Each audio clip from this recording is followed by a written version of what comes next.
दूसरी एक डेवलपमेंट जो है वो ये हुई है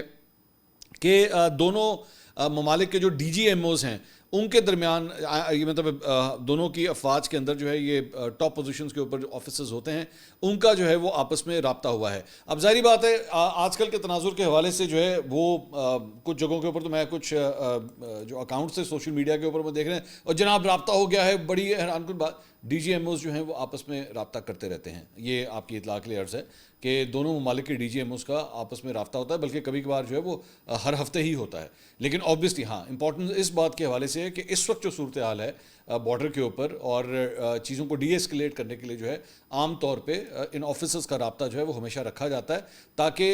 या तो प्रोटेस्ट जो है वो सबमिट किया जा सके कि जनाब हमारे साथ ज्यादती हुई है, दोनों साइड जो है वो ये करती हैं, या फिर आपस में जो है वो चीज़ों को डीएस्केलेट करने के लिए जो है कोई फैसला किया जा सके। तो इसलिए दोनों साइड्स की जो DGMOs हैं उनका आपस में ये राब्ता हुआ है।